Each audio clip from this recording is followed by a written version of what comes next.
الحمد لله رب العالمين الرحمن الرحيم مالك يوم الدين إياك نعبد وإياك نستعين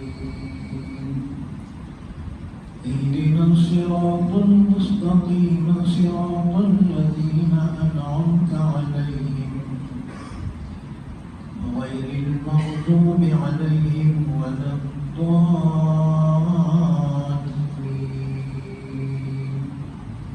آمین۔ پناہ ملتا ہمیں اللہ کی شیطان مردود سے۔ شروع کرتا ہوں میں اللہ کے نام سے جو بڑا مہربان نہایت رحم کرنے والا ہے۔ الحمدللہ رب العالمین، تمام تعریفیں اللہ کے لیے ہیں جو تمام جہانوں کا پالنے والا ہے، بڑا مہربان نہایت رحم کرنے والا ہے، روز جزا کا مالک ہے۔ یا اللہ، ہم تیری ہی عبادت کرتے ہیں اور تجھ ہی سے مدد مانگتے ہیں۔ ہدایت دے تو ہم کو سیدھے راستے کی، ان لوگوں کے راستے کی جن پر تو نے انعام کیا ہے، نہ کہ ان لوگوں کے راستے کی جن پر غضب نازل ہوا، اور نہ گمراہوں کے راستے کی۔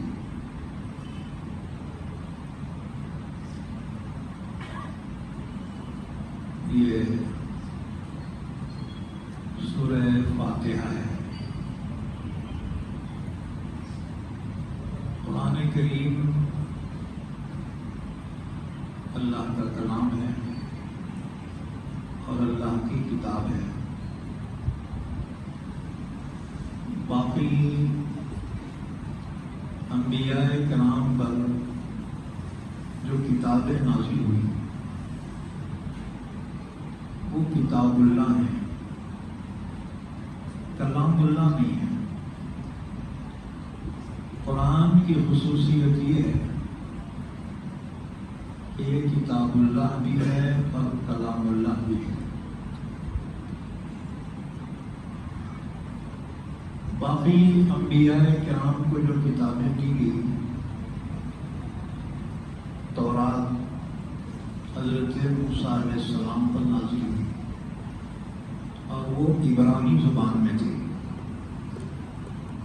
عبرانی زبان وہی جو یہودی بولتے ہیں، آج بھی اسرائیل میں عبرانی زبان بولی جاتی ہے، اسے ہیبرو بھی کہا جاتا ہے۔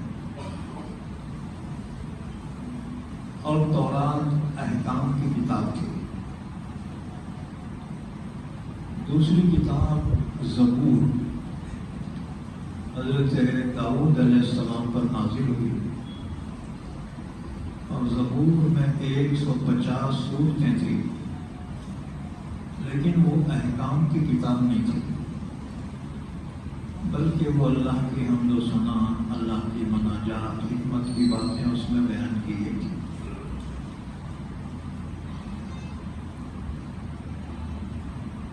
نمبر 3، انجیل حضرت عیسیٰ علیہ السلام پہ نازل ہوئی اور یہ سریانی زبان میں تھی۔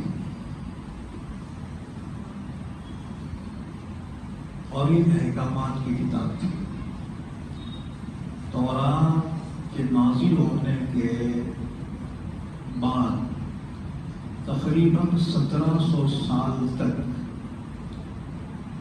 تمام انبیاء بنی اسرائیل تورات ہی پر عمل کرتے رہے۔ جب انجیل نازل ہوئی تو تورات منسوخ کر دی گئی۔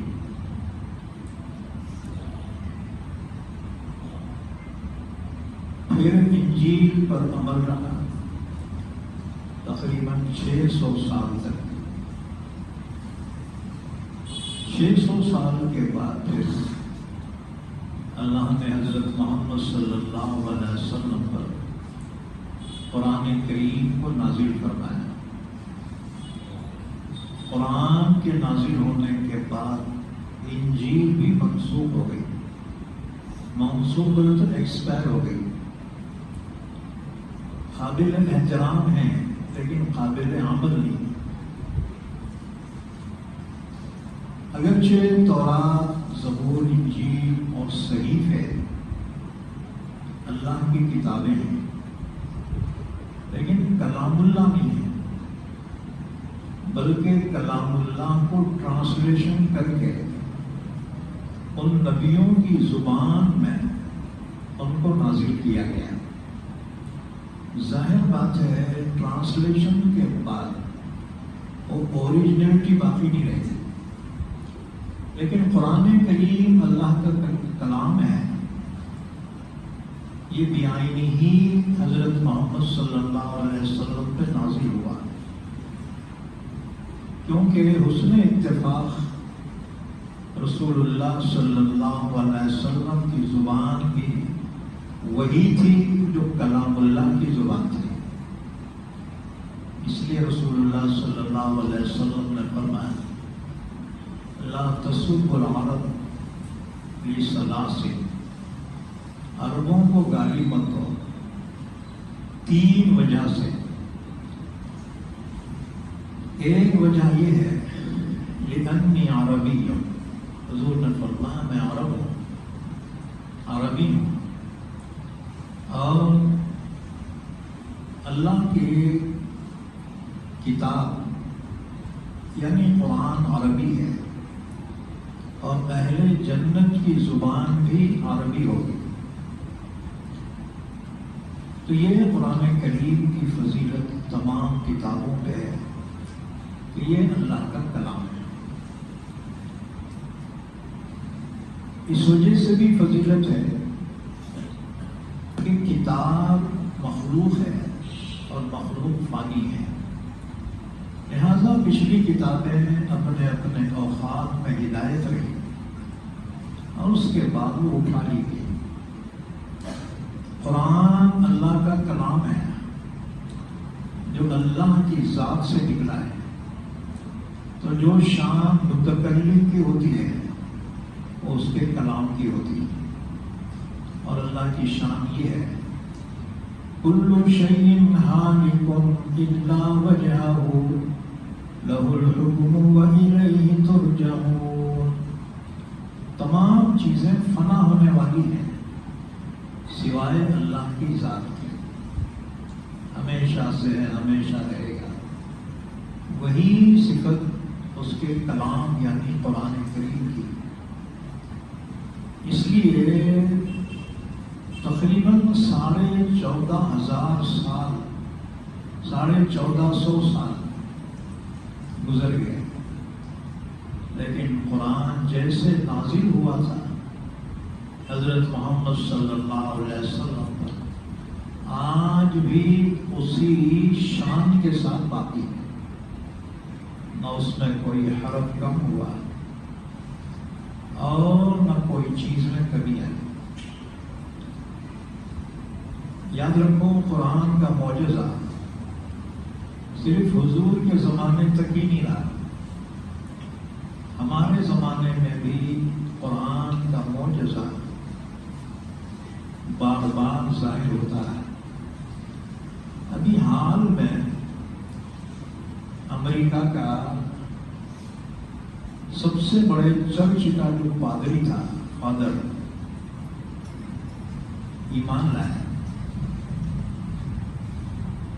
اور وہ تھا ہیلیرین ایگی، جو اسلام کے خلاف عالمی کانفرنس ہوتی تھی تو اس میں وہ چیف گیسٹ ہوتا تھا، اور وہ اسلام کے خلاف خطاب کرتا تھا۔ پھر اس نے قرآن پڑھنا شروع کیا، اس نیت سے کہ قرآن میں کوئی فالٹ میں نکالوں۔ دیکھو، قرآن کو جس طرح بھی کوئی پڑھے وہ ہدایت کے بغیر نہیں رہ سکتا۔ اللہ نے فرمایا الف لام میم ذالک الکتاب لا ریب فیہ ھدی للمتقین، اللہ سے ڈرنے والوں کے لیے یہ ہدایت ہے، اور اس کی ہدایت اتنی عام ہے۔ شہر رمضان الذی انزل فیہ القرآن ھدی للناس، رمضان میں یہ قرآن نازل ہوا ہے جو تمام انسانوں کے لیے ہدایت ہے۔ موافق پڑھے، مخالف پڑھے، مسلمان پڑھے، غیر مسلم پڑھے، قرآن کی ہدایت تمام انسانوں کے لیے۔ چنانچہ اتنا بڑا وہ پادری، بڑے عالم کو پادری کہتے ہیں، وہ قرآن پاک میں فالٹ نکالنے کے لیے پڑھنا شروع کر دیا۔ ویسے وہ 20 سال سے قرآن کا مطالعہ کر رہا تھا، تو جب اس نے قرآن میں فالٹ نکالنے کی نیت سے پڑھنا شروع کیا، پڑھتا رہا یہاں تک کہ جب سورہ اعراف کی آیت نمبر 172 پہ پہنچا تو ایک دم اس کو شرح صدر ہوا،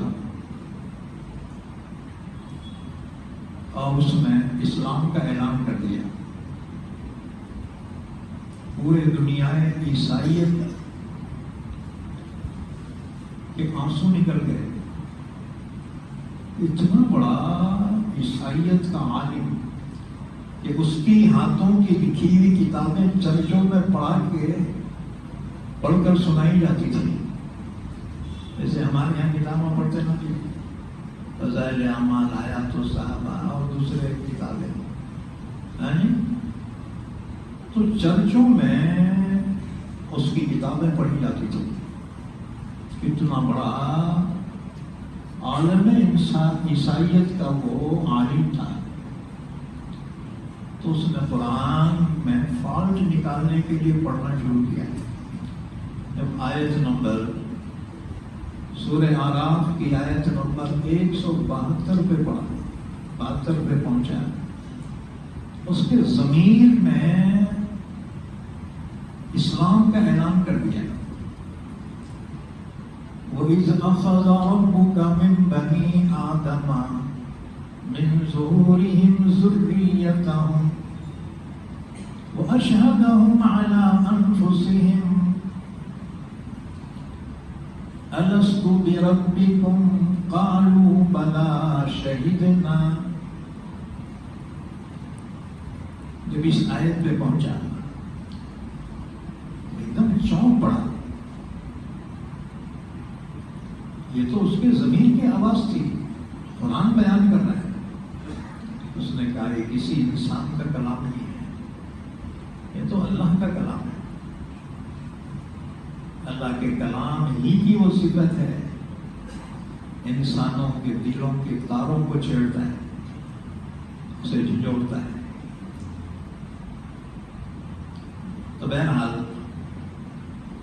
پورے عیسائیت حیران رہ گئی، اتنا بڑا عالم۔ اچھا، اس واقعے کو چند مہینے بھی نہیں گزرے، ایک اور وہاں عیسائی پادری، افریقہ کا سب سے بڑا پادری، جس کے 1,00,000 فالوورز تھے، وہ ایمان لائے اور ایک بہت بڑے مجمع میں عیسائیوں نے اس کے ساتھ اسلام قبول کیا۔ یہ اس دور میں ہو رہا ہے جبکہ اسلام کو بدنام کرنے کے لیے مستقل سازشیں کی جا رہی ہیں۔ تو پھر ہزاروں کے مجمع میں عیسائیوں نے اسلام قبول کیا۔ پھر سعودی گورنمنٹ نے اس کو اپنا مہمان بنایا۔ وہ حج کے لیے آئے تھے، اس سال وہ حج کے لیے آئے اور سعودی گورنمنٹ کے مہمان تھے۔ تو مسلمانوں،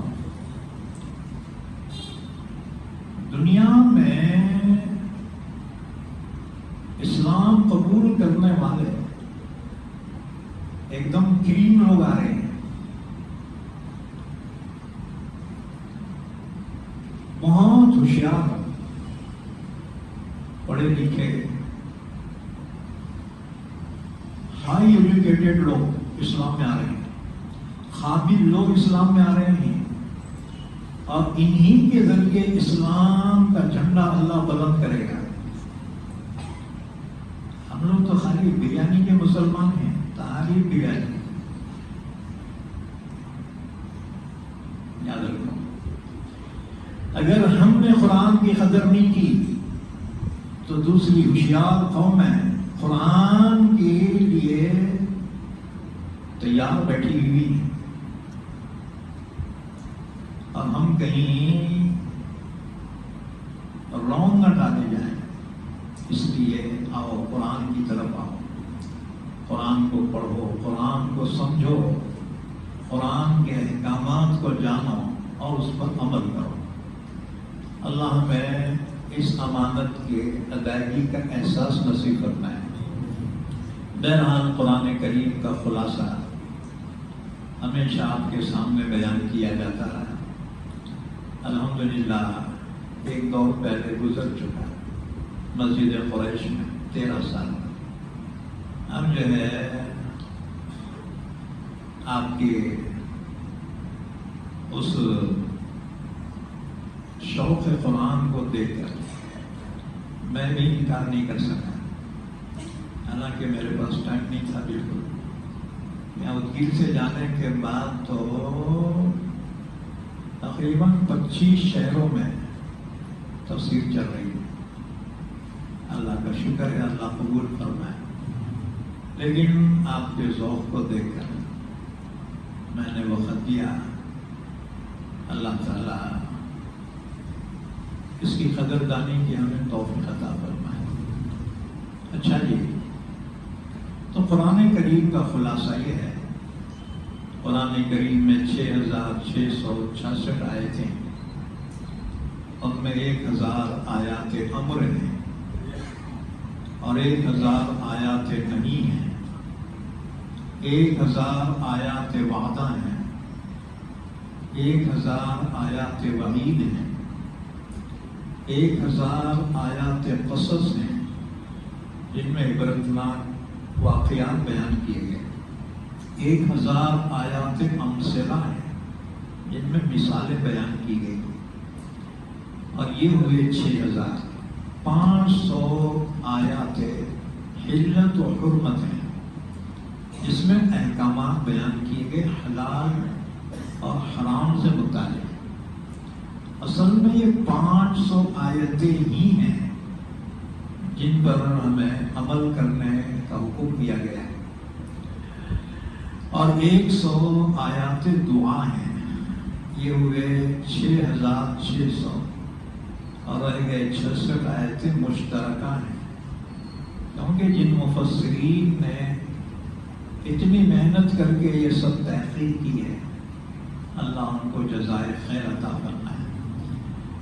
قرآن کریم میں 540 رکوع ہیں اور 114 سورتیں ہیں۔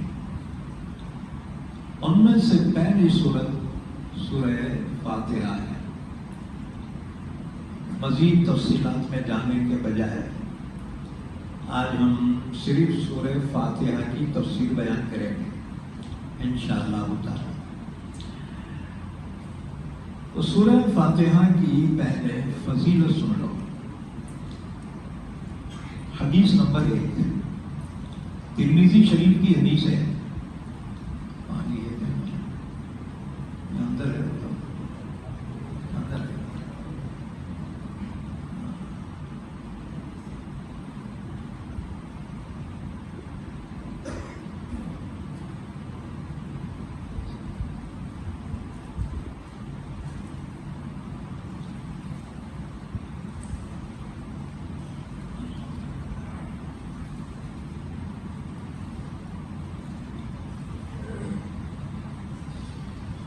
تو سورہ فاتحہ کی فضیلت حدیث نمبر 1 ترمذی شریف کی حدیث ہے۔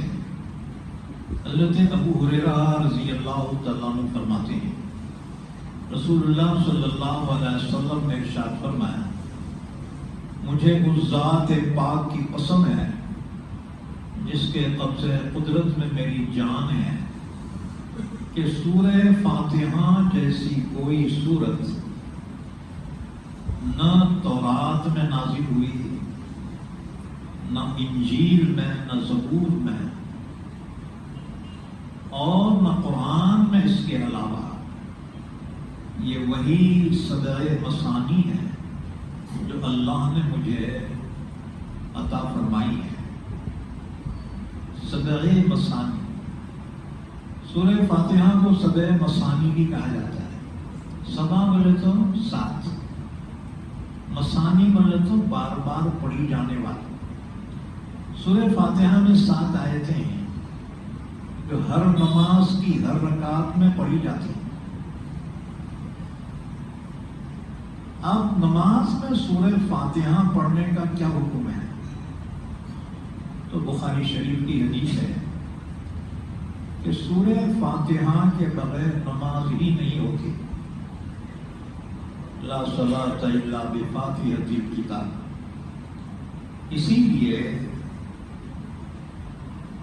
ائمہ ثلاثہ کے نزدیک ہر حال میں نمازی کو سورہ فاتحہ پڑھنا چاہیے، چاہے امام ہو، چاہے مقتدی ہو، چاہے تنہا پڑھا۔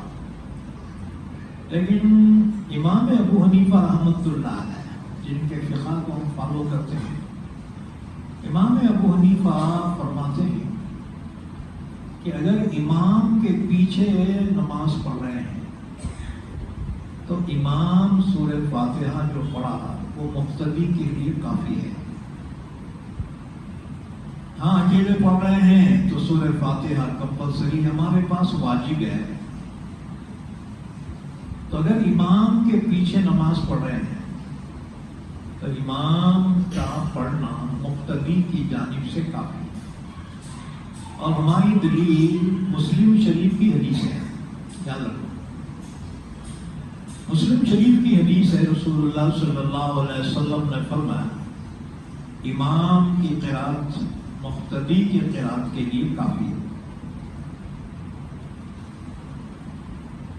حدیث نمبر 2 مسلم شریف کی حدیث ہے۔ عبداللہ ابن عباس رضی اللہ تعالیٰ عنہ فرماتے ہیں کہ ہم صحابہ کی جماعت اللہ کے رسول کی خدمت میں موجود ہیں اور اس مجلس میں حضرت جبرائیل امین بھی ہیں۔ اچانک زور سے دروازہ کھلنے کی آواز آئی۔ جبرائیل نے آسمان کی طرف دیکھا تو اس دروازے سے ایک فرشتہ نازل ہوا اور یہ دروازہ پہلی مرتبہ کھلا تھا۔ آسمان میں کئی دروازے ہیں۔ بہرحال وہ فرشتہ حضور کی خدمت میں پہنچا اور آپ سے اس نے عرض کیا کہ آپ کو ایسے 2 نوروں کی بشارت ہو جو آپ کے سوا کسی نبی کو نہیں دیے گئے۔ اور وہ دو نور ایک سورہ فاتحہ ہے اور دوسرے خواتین میں سورہ بقرہ، یعنی آمن الرسول سے لے کے فانصرنا علی القوم الکافرین تک سورہ بقرہ کی آخری دعا ہے۔ ان دونوں میں سے اگر آپ ایک حرف بھی پڑھیں گے وہ نور آپ کو دیا جائے۔ حدیث نمبر 3 مسلم شریف کی حدیث ہے اور یہ حدیث قدسی ہے۔ حضرت ابو ہریرہ رضی اللہ تعالیٰ عنہ فرماتے ہیں رسول اللہ صلی اللہ علیہ وسلم نے فرمایا اللہ تعالیٰ کا ارشاد ہے کہ قسمت الصلاۃ بینی و بین عبدی ولعبدی ما سأل، میں نے سورہ فاتحہ کو تقسیم کیا ہے آدھوں آدھ میرے اور میرے بندے کے درمیان۔ سورہ فاتحہ آدھی میرے لیے ہے، آدھی میرے بندے کے لیے۔ پھر اللہ تعالیٰ نے فرمایا جب بندہ کہتا ہے الحمدللہ رب العالمین، اللہ جواب میں فرماتا ہے حمیدنی عبدی، دیکھو جی میرے بندے نے میری تعریف کی۔ پھر بندہ آگے پڑھتا الرحمن الرحیم، اللہ فرماتا ہے اثنا علی عبدی، دیکھو جی میرے بندے نے میری ثنا کی ہے۔ جب بندہ آگے آیت پڑھتا ہے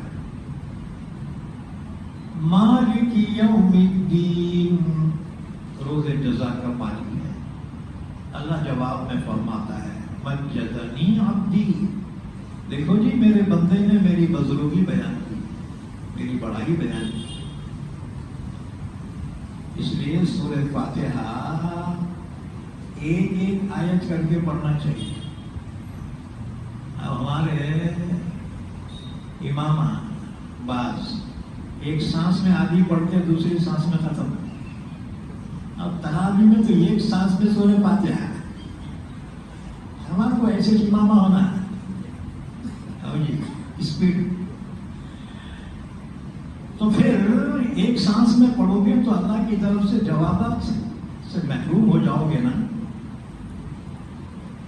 تو اللہ فرماتا ہے جب بندہ یہ کہتا ہے الحمدللہ رب العالمین، تمام تعریفیں اللہ کے لیے ہیں تو تمام جہانوں کا پالنے والا ہے، اللہ جواب میں فرماتا ہے حمیدنی عبدی، دیکھو جی میرے بندے نے میری تعریف کی۔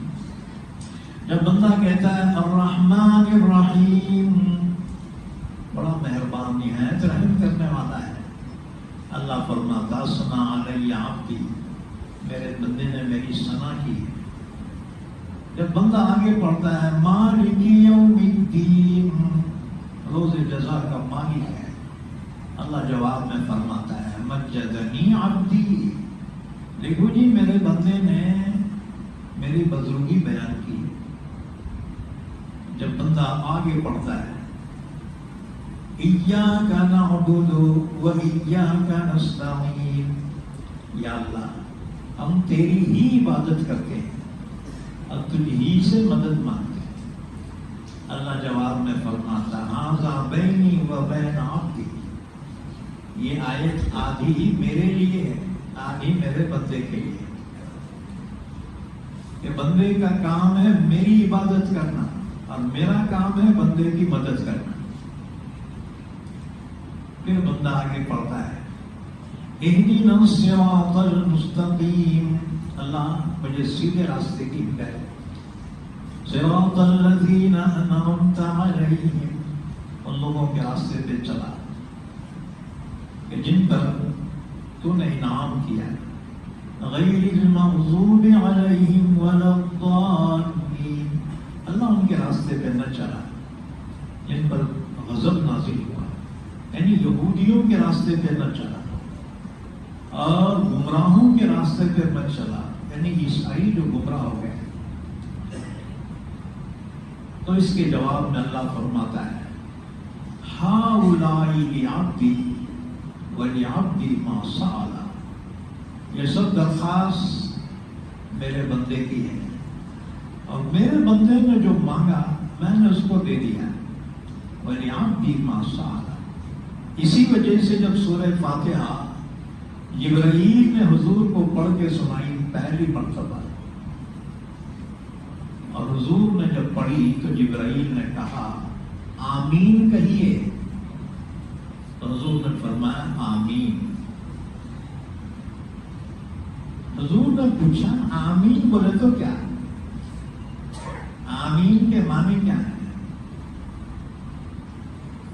تو جبرائیل نے کہا آمین کے معنی افعل، اے سچ کرے، جو مانگا نا وہ دے دے میرے کو۔ ہماری موٹی زبان میں اس کا ترجمہ قبول فرما، اصل میں آمین کے معنی افعل، اے سچ کرے، جو مانگا نا وہ چھوڑا میرے کو۔ تو یہ سورہ فاتحہ۔ اسی طرح سے اور ایک حدیث حضرت جابر رضی اللہ تعالیٰ عنہ فرماتے ہیں، رسول اللہ صلی اللہ علیہ وسلم نے فرمایا جابر میں تجھے بہترین سورت جو قرآن کریم کی ہے وہ نہ بتاؤں؟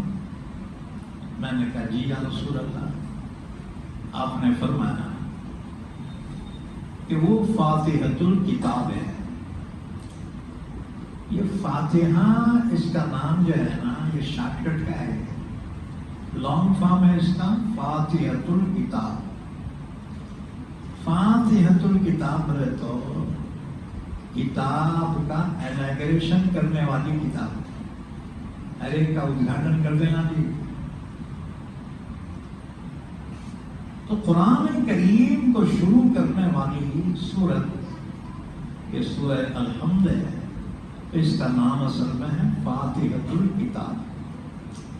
اچھا، اور ایک حدیث سعید بن المعلیٰ کی روایت ہے، قرآن میں سب سے بڑی سورت فضیلت کے اعتبار سے وہ الحمدللہ رب العالمین۔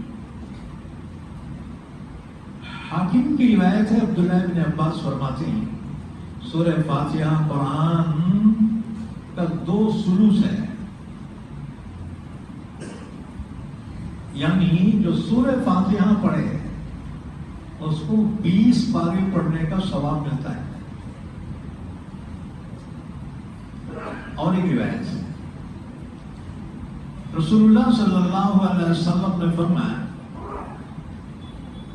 کہ فاتحۃ الکتاب ہر مرض کے لیے شفا ہے۔ اسی طرح سے اور ایک حدیث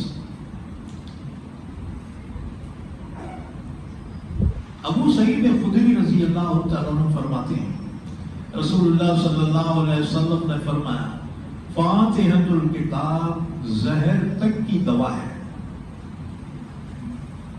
حضرت خالد بن ولید رضی اللہ تعالیٰ عنہ سپہ سالار اسلام ہے، اسلامی لشکر پڑاؤ ڈالا ہوا ہے، تو دشمن کی فوج نے ایک جاسوس کو بھیجا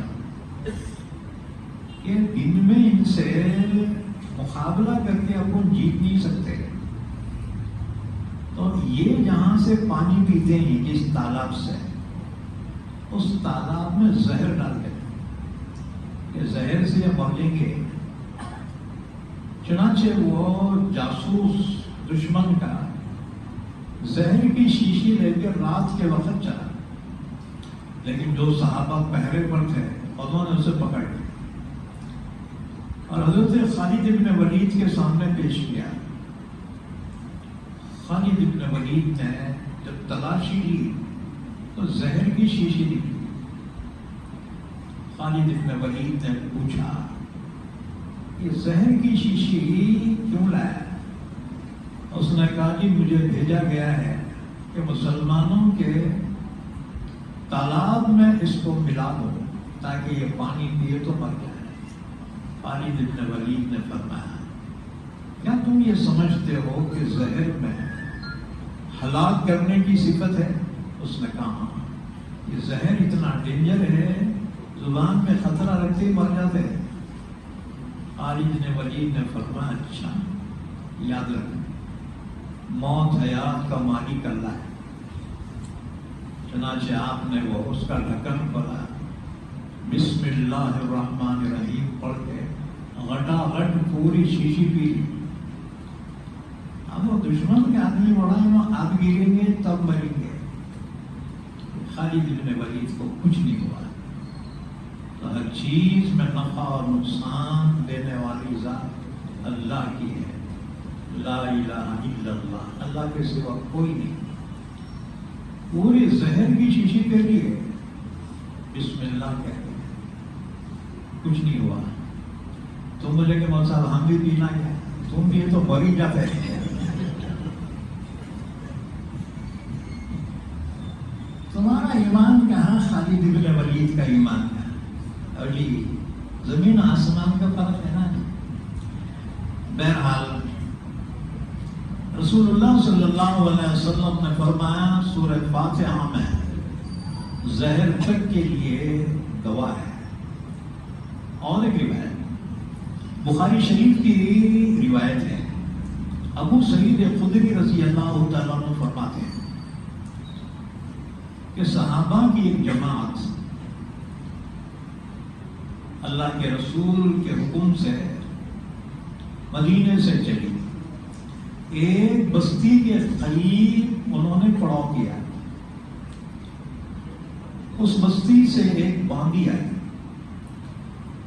اس نے کہا اس بستی کے سردار کو سانپ نے ڈس لیا ہے، تم میں کوئی ہے منتر جاننے والا؟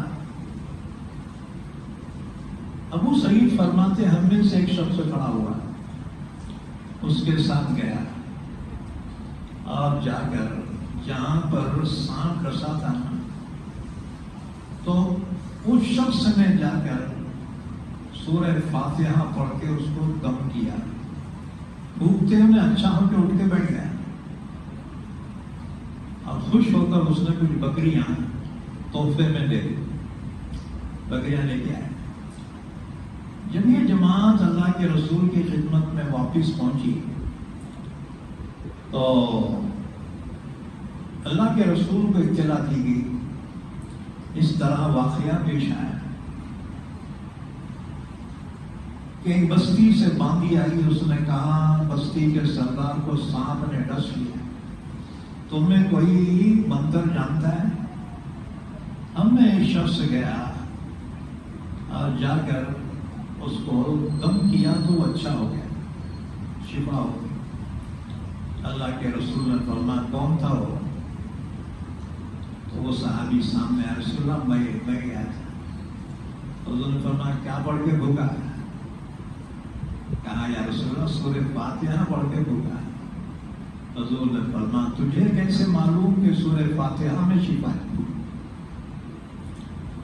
تو سورہ فاتحہ میں سوائے موت کے ہر بیماری کے لیے شفا ہے، لیکن اس کے لیے اتنا یقین بھی کرنا ضروری ہے، ورنہ پورا قرآن پڑھ کے بھوکے تو بھی کچھ نہیں ہوتا ہے۔ یقین کے ساتھ پڑھنا۔ اچھا، اور ایک حدیث،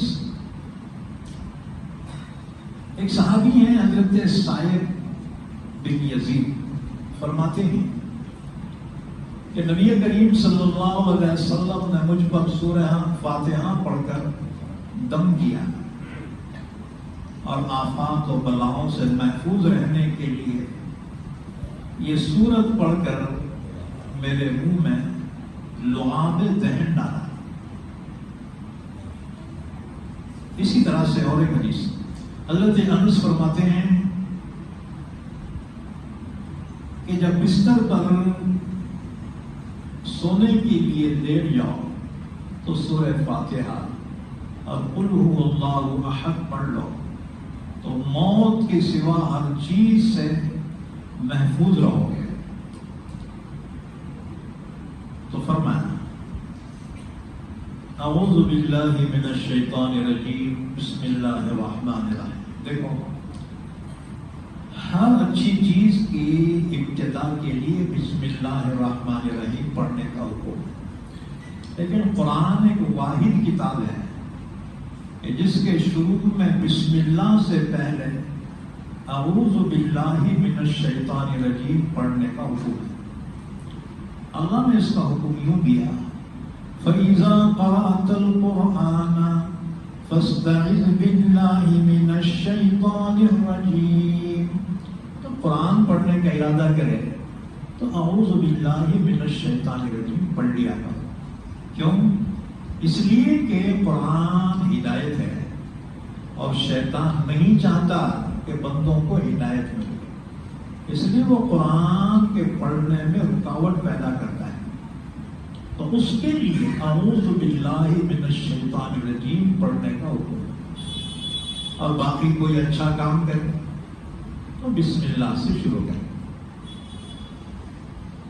بسم اللہ الرحمن الرحیم.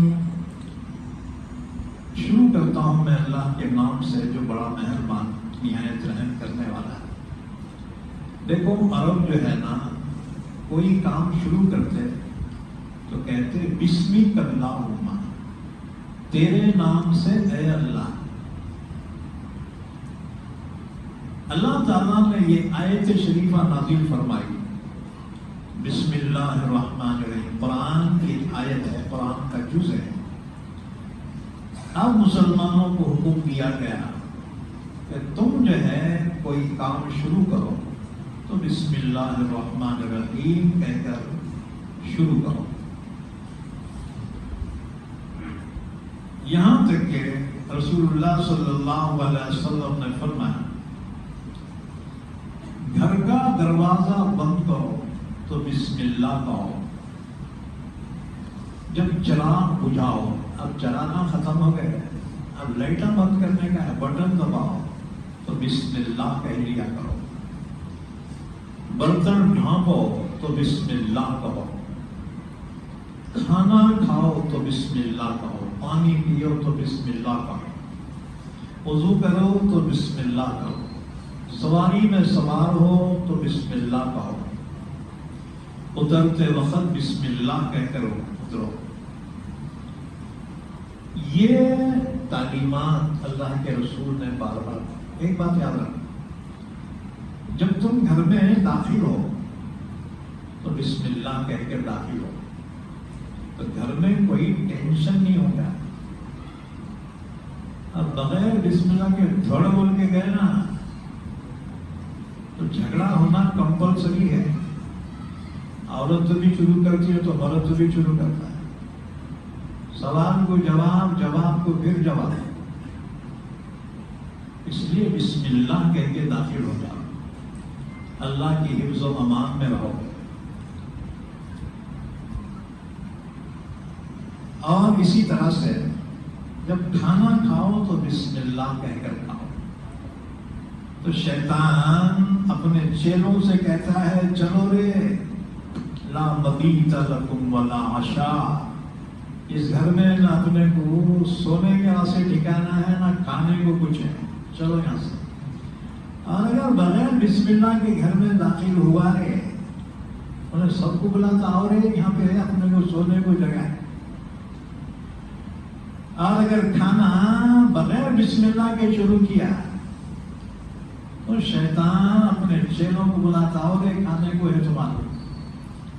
اس لیے دعوتوں میں کبھی کھانا کم پڑ جاتا ہے. ہم بولتے یار اپنے کو اندازہ صحیح نہیں لگا. اندازہ بالکل صحیح تھا تمہارا. اب بعض وہ خیال کرتے رہے بغیر دعوت گھس کے کھائے ہوں گے بیٹے. بغیر دعوت کتنا کھاتے کہ 20-25 کلو کہیں گے. اتنا کھانا کم کیسا پڑا؟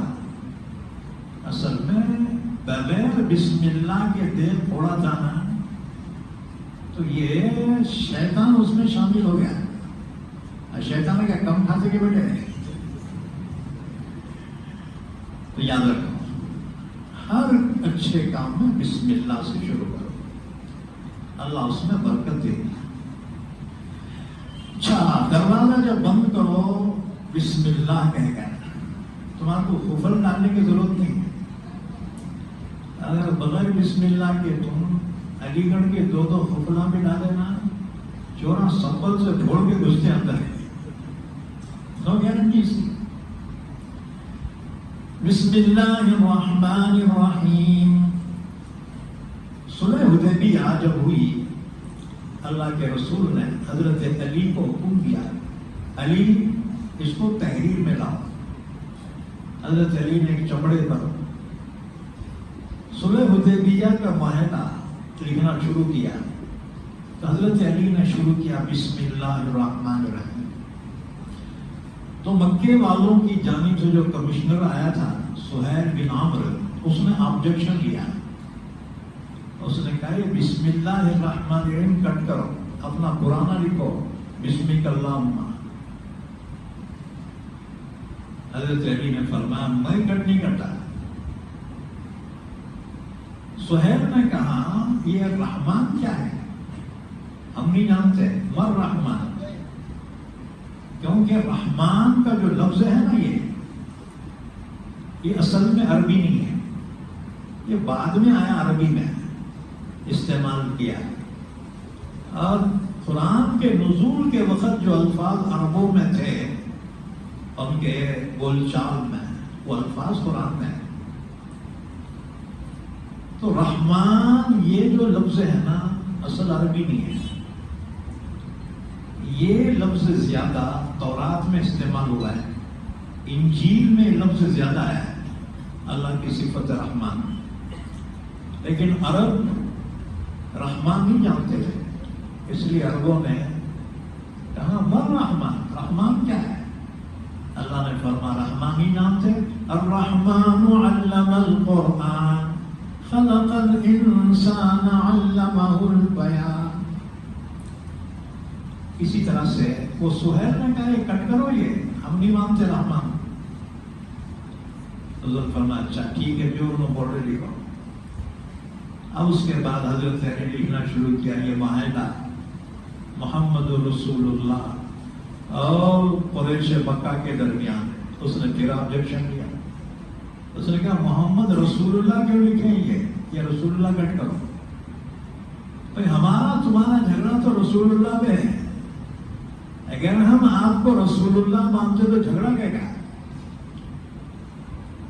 حضور نے فرمایا ٹھیک ہے کٹ کر دو، محمد ابن عبداللہ لکھو. حضرت علی کا میں نہیں کر سکتا. اللہ کے رسول نے وہ تحریر لی اور اپنے ہاتھوں سے اس کو جو ہے کٹ کیا.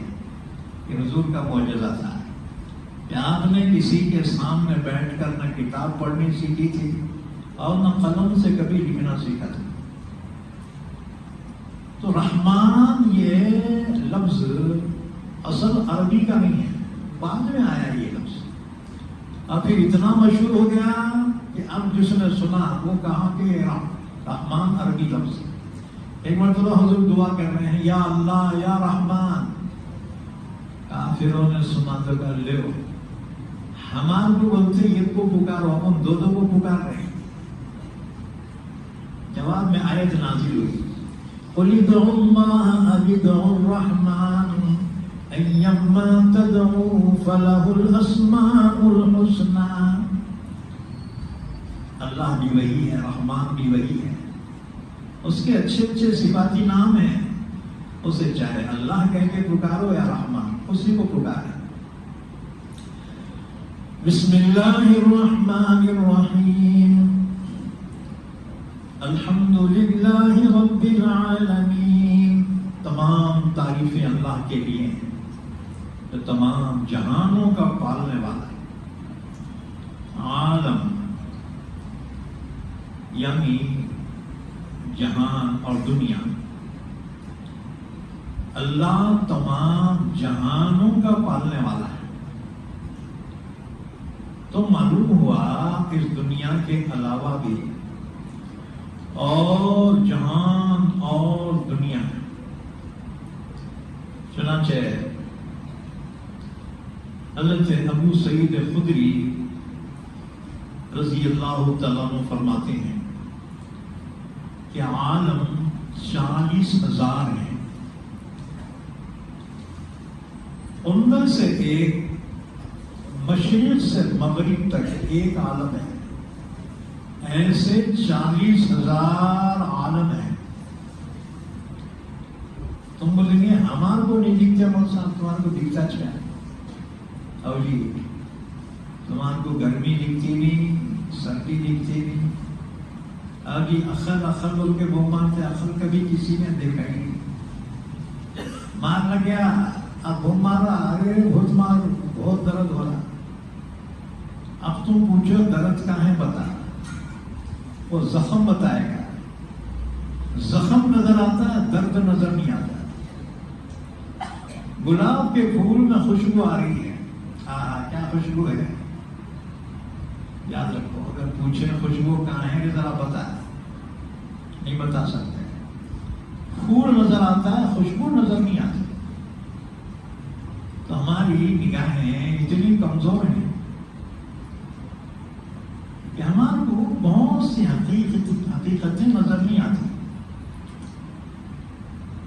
ایک کمیونسٹ ٹیچر بچوں کو پڑھا رہا تھا اور انہیں مثال دے کے سمجھا رہا تھا اور بتلا رہا تھا، بچوں یہ ٹیبل ہے نا؟ جی سر۔ کیا نظر آ رہا؟ کہاں؟ ایک قلم ہے نا؟ ہاں نظر آ رہا۔ ایک کتاب ہے؟ جی نظر آ گئی۔ پھر پوچھا اللہ ہے؟ بچوں نے کہا کیا نظر آ رہا؟ کیا نہیں؟ تو کہا جو موجود ہے وہ نظر آتی ہے، اگر اللہ بھی موجود ہوتا تو نظر آنا چاہیے۔ آپ مسلمان بچے تو پیک ہو گئے نا، لیکن اللہ ہر زمانے میں اسلام کی حفاظت کے لیے کوئی نہ کوئی شخصیت ضرور پیدا کرتا ہے۔ اس میں سے ایک بچہ کھڑا ہوا، انہیں بچوں سے بولا، بچوں ہمارے ٹیچر کو عقل ہے کیا؟ اگر ہے بولے تو بتاؤ کہاں ہے؟ یہ سیر پھوڑ کے بھی بھیجا بھی اگر چھوڑ دیے نا، عقل نظر نہیں آتی، اور بھیجا نظر آتا ہے۔ تو انہوں نے بولا ہمارے ٹیچر کو عقل ہے کیا؟ اگر تم ہے بولے تو کہاں ہے بتا۔ اب نہیں بتا سکتے، اس کا مطلب یہ ہے کہ اس کو عقل نہیں ہے، اور ایسے بے عقلوں کی باتوں کا اعتبار کیوں کرنے کا؟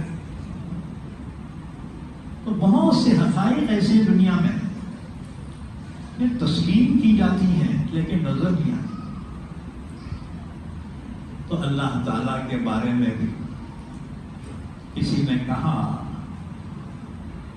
کہ تو دل میں تو آتا ہے پر سمجھ میں نہیں آتا، تو دل میں تو آتا ہے پر سمجھ میں نہیں آتا، بس جان گیا میں کہ تیری پہچان یہی۔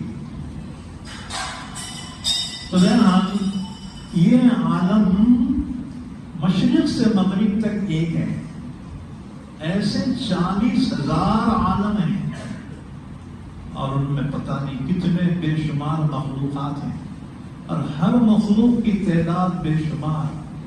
اللہ ان سب کو پیدا کرنے والا ہے اور سب کو روزی دینے والا ہے، سب کی ضرورتوں کو پورا کرنے والا ہے، وہ کتنی قدرت والا ہوگا۔ حضرت مقاتل نے کہا کہ ایسے عالم 80,000 ہیں۔ یاد رکھو، تم بولیں گے یہ سائنسدانوں کے راکٹاں دنیا کے اطراف گھوم رہے ہیں، ان کو بھی نہیں دکھ رہے، ان کو بھی نہیں دکھتے، کیونکہ یہ فضا جو ہے نا، یہ فضا اتنی وسیع اور عریض ہے، ان کے راکٹاں تو اس کے اندر ہی گھوم کے واپس آ رہے ہیں۔ کہاں کہاں ہے اللہ نے عالم بنا رکھے ہیں، اللہ ہی بہتر جانتا ہے۔ ہم تو ایمان رکھتے ہیں اللہ کا کلام سچا ہے۔ الحمدللہ رب العالمین، تمام تعریفیں اللہ کے لیے ہیں جو تمام جہانوں کا پالنے والا ہے۔ یاد رکھو، الحمدللہ میں اللہ کی حمد بھی ہے اور اللہ کی توحید بھی ہے۔ اسی وجہ سے تو دیکھو کہ الحمدللہ یہ کلمہ لا الہ الا اللہ سے بھی افضل ہے کہ لا الہ الا اللہ میں صرف توحید ہے اور الحمدللہ میں توحید بھی ہے اور اللہ کی تعریف بھی ہے. الحمدللہ تمام تعریفیں اللہ کے لیے ہیں، چاہے ڈائریکٹ ہوں یا انڈائریکٹ ہوں. اگر ڈائریکٹ اللہ کی تعریف کرے تو بھی اللہ کی تعریف ہوئی، اور اگر کسی اور چیز کی تعریف کی تو بھی تعریف اللہ کی چھوڑی. جیسے تم بولے یار کیا کون بنا جی کتنی پیاری مسجد بنا، تو حقیقت میں تعریف اللہ کی چھوڑی، کیونکہ بنانے والے انجینئر کو کس نے بنایا؟ اللہ نے. تو دنیا میں جو بھی چیزیں قابل تعریف ہے نا، جب اس کی تعریف کرو گے حقیقت میں تعریف اللہ کے لیے ہوگی، کیونکہ اس کو بنانے والے کو کس نے بنایا؟ اللہ نے بنایا. الحمدللہ تمام تعریفیں اللہ کے لیے. ایک دعویٰ ہے. سوال یہ ہے تمام تعریفیں اللہ کے لیے کیوں ہیں؟ آگے اس کا جواب رب العالمین، اس لیے کہ وہ تمام جہانوں کا پالنے والا ہے، پروردگار ہے، وہ رب ہے. کسی چیز کو خوشاں لیے چلے یہاں تک کہ اسے منزل مقصود تک پہنچا دے، اسے کہیں گے رب. تمام جہانوں کا پالنے والا ہے. الرحمن الرحیم، بڑا مہربان نہایت رحم کرنے والا ہے. رحمان اور رحیم یہ مبالغے کے صیغے ہیں، یہ رحمت سے بنے ہیں. رحمان کے معنی ہیں عام الرحمت اور رحیم کے معنی تام الرحمت. رحمان کا ظہور دنیا میں ہے اور صفت رحیم کا ظہور آخرت میں ہوگا.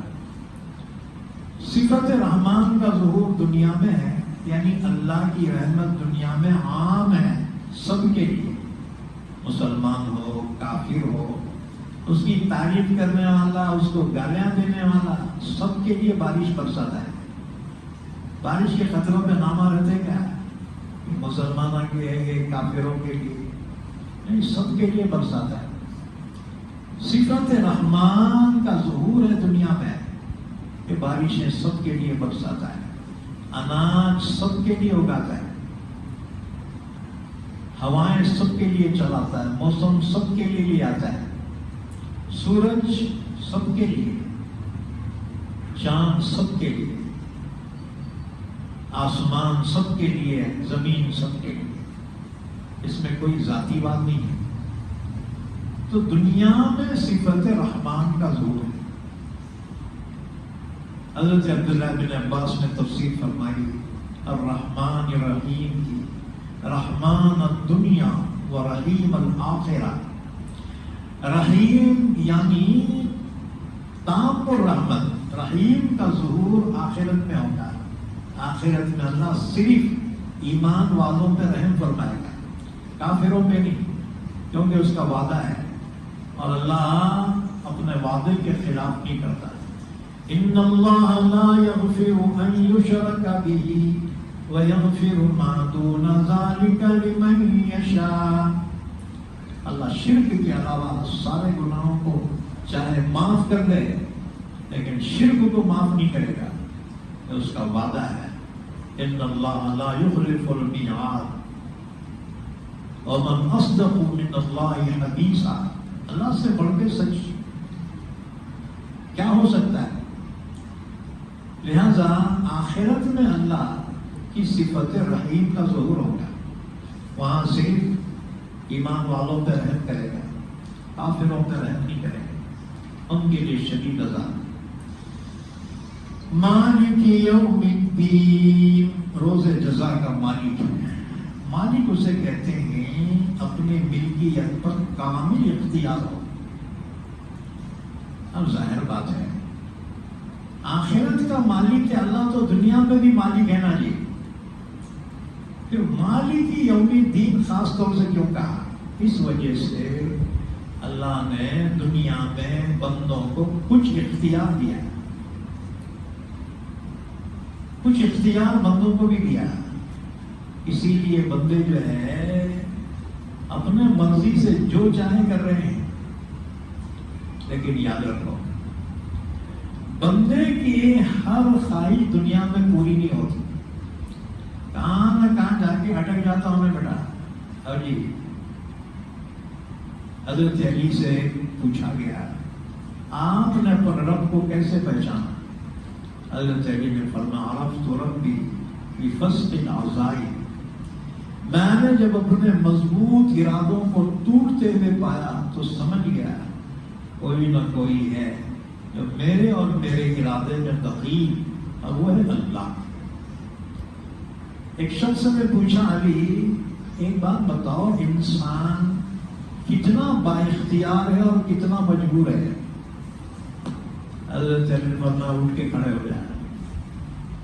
کھڑا ہو گیا، ایک پاؤں اٹھایا تو اس کو ویسا چڑھ کے دوسرا اٹھایا، نہیں اٹھا سکتا. حضرت علی نے فرمایا اتنا اختیار ہے اور اتنا مجبور ہے. تو اللہ تعالیٰ نے کچھ اختیار دنیا میں بندوں کو دیا، اس لیے بندے من مانی کر رہے ہیں. لیکن آخرت میں وہ اختیار بھی اللہ چھین لے گا. وہاں کسی کو کوئی اختیار نہیں ہوگا، یہاں تک کہ جبریل امین اور فرشتے ادب سے ہاتھ بندھے ہوئے کھڑے ہوں گے. یوم یقوم الروح والملائکۃ صفا لا يتكلمون الا من اذن له الرحمن وقال صوابا. مجال نہیں ہوگی فرشتوں کی چھو کر سکے اللہ کے حکم و اجازت کے بغیر، اور مجال نہیں کسی کی اللہ کے حکم کے بغیر سفارش کر سکے. من ذا الذی یشفع عنده الا باذنہ، کس کی مجال ہے اللہ کے حکم کے بغیر سفارش کر سکے. ہاں انبیاء سفارش کریں گے اللہ کی اجازت کے بعد. ہمارے آقا سفارش کریں گے اللہ کے اجازت کے بعد. علماء سفارش کریں گے، عہد اللہ سفارش کریں گے، فرشتے سفارش کریں گے، مگر اللہ کے حکم کے بعد. تو یہ جو کچھ تھوڑا سا اختیار دنیا میں دیا جس کی وجہ سے انسان مستی میں آ گیا ہے نا، اللہ وہ اختیار بھی آخرت میں چھین لے گا. مالک یوم الدین، روز جزا کا مالک ہے، مالک مختار. جو چاہے وہ فیصلہ کرے، لیکن فیصلہ انصاف کے ساتھ کرے گا. اللہ کی صفت ہے العدل، اللہ انصاف فرمائے گا، کسی پر وہاں زیادتی نہیں ہوگی. اچھا یہ آخرت میں حساب کتاب کیوں ہوگا؟ اس وجہ سے کہ اگر حساب کتاب نہ ہو، جزا سزا نہ ہو، تو دنیا میں تو پھر نیک اور بد دونوں برابر ہو جائیں گے. دنیا میں برے لوگ مزوں میں ہیں، انہوں کھڑے ہوئے تو جیت کے آتے ہیں، ہم کھڑے ہوئے تو گر جاتے ہیں. ہاں ہم اسے نماز تہجد مولانا دعا کر رہے ہیں پھر بھی گر رہے. کیوں؟ کیونکہ اللہ تعالیٰ نے نیک عمل کی جزا دنیا میں نہیں رکھی، آخرت میں رکھی. اور اسی طرح سے اللہ تعالیٰ نے گناہ کی سزا دنیا میں نہیں رکھی، آخرت میں رکھی. ہاں کبھی کبھی اللہ تھوڑی سی سزا دے دیتا ہے، لیکن یہ کامل سزا نہیں. چنانچہ فرمایا وَلَنُذِيقَنَّهُم مِّنَ الْعَذَابِ الْأَدْنَىٰ دُونَ الْعَذَابِ الْأَكْبَرِ لَعَلَّهُمْ يَرْجِعُونَ. دنیا میں ہم جو گنہگاروں کو تھوڑی سی سزا دیتے ہیں، کورونا کی شکل میں ہو یا اور دوسری شکل میں ہو، یہ تھوڑی سی سزا جو ہے نا، یہ کامل سزا نہیں ہے. دون العذاب الاکبر، یہ دنیا کی تھوڑی سزا آخرت کی بڑی سزا کے علاوہ ہے. لعلهم يرجعون. اللہ دنیا میں سزا کیوں دیتا ہے گنہگاروں کو؟ تاکہ گناہوں سے باز آ جائیں. اسی طرح سے ایک اور مقام پہ فرمایا كذلك العذاب ولعذاب الآخرة أكبر لو كانوا يعلمون. دنیا کا عذاب جو ہے نا یہ مختصر ہے، یہ اصل تو وہاں ہے. اسی طرح سے اللہ نے فرمایا کہ آخرت کا دن اللہ نے اس لیے رکھا ہے تاکہ سزا اور جزا وہاں پر دے. ورنہ دنیا میں نیک لوگ تو مصیبتوں میں ہی زندگی گزارے ہیں، اور ظالم کافر گنہگار مستی میں آ رہے ہیں، موج اڑا رہے ہیں. اگر حساب کتاب نہ ہو تو پھر دونوں برابر ہو جائیں. اسی کو ایک جگہ اللہ نے فرمایا سورہ مومن میں وَمَا يَسْتَوِي الْأَعْمَى وَالْبَصِيرُ وَالَّذِينَ آمَنُوا وَعَمِلُوا الصَّالِحَاتِ وَلَا الْمُسِيءُ قَلِيلًا مَا تَذَكَّرُونَ إِنَّ السَّاعَةَ لَآتِيَةٌ لَا رَيْبَ فِيهَا وَلَكِنَّ أَكْثَرَ النَّاسِ لَا يُؤْمِنُونَ. اس لیے اللہ تعالیٰ نے سزا جزا کا مقام مارا. ایمان والوں ہم یہ سمجھتے ہیں ہم اتنے نئے کام کر رہے ہیں، ہمارے کو رزق زیادہ ملنا چاہیے، ہمارے کو نعمتیں زیادہ ملنی چاہیے. یاد رکھو اصل اس کی اجر کی جگہ آخرت ہے، لیکن اللہ دنیا میں تھوڑا بہت دے دیتا ہے. اسے بولتے ہیں اچل. جیسے مہینے کو تنخواہ دیتے نا بھی کھیتا والے سال کو دیتے تنخواہ، تو تنخواہ مہینے کو ملنا ہے، لیکن ضرورت پڑتی ہے تو نے بولتا ہے صاحب وہ اچل دے دیے تو تنخواہ میں کاٹ لے تو وہی اچل کو دی جاتی ہے. تو دنیا میں مسلمانوں کو جو نعمتیں مل رہی ہیں نا یہ تمہارے نیک عمل کی کامل جزا نہیں ہے بلکہ اچل ہے، اصل وہاں ملنے والا. مالک یوم الدین، وہ روز جزا کا مالک ہے، جس کو چاہے عذاب دے، جس کو چاہے معاف کر دے.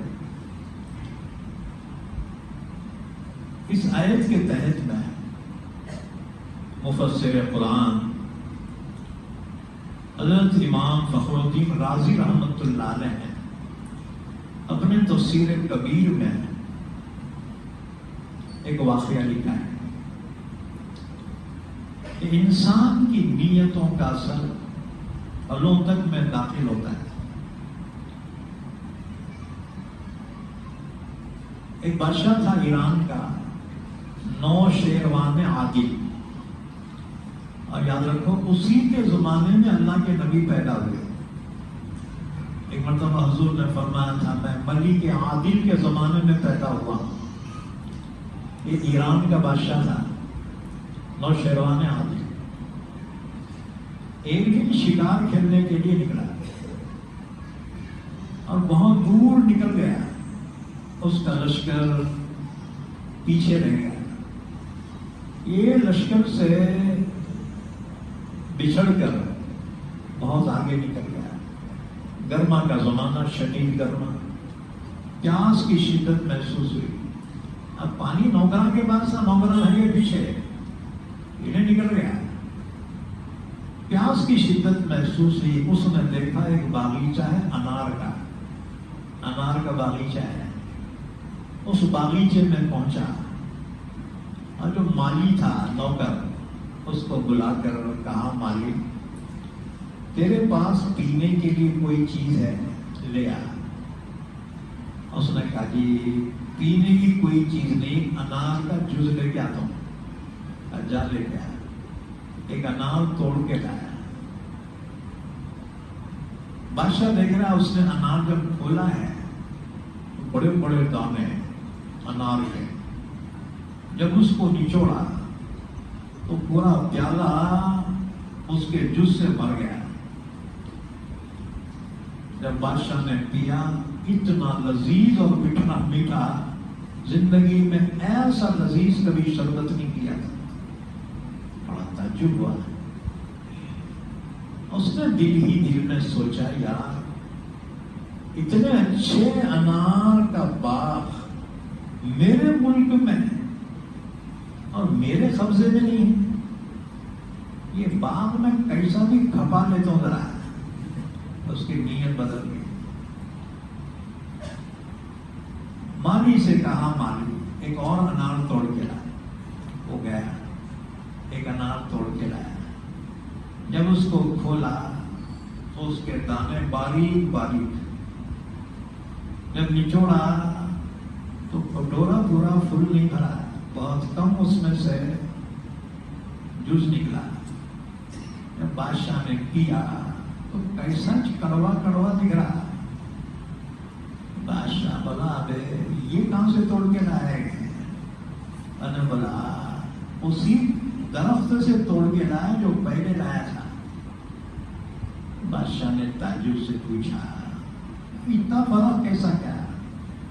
اس مالی نے بہت سادے انداز سے کہا ایسا لگتا ہے اس ملک کے بادشاہ نے ظلم کا ارادہ کیا ہے۔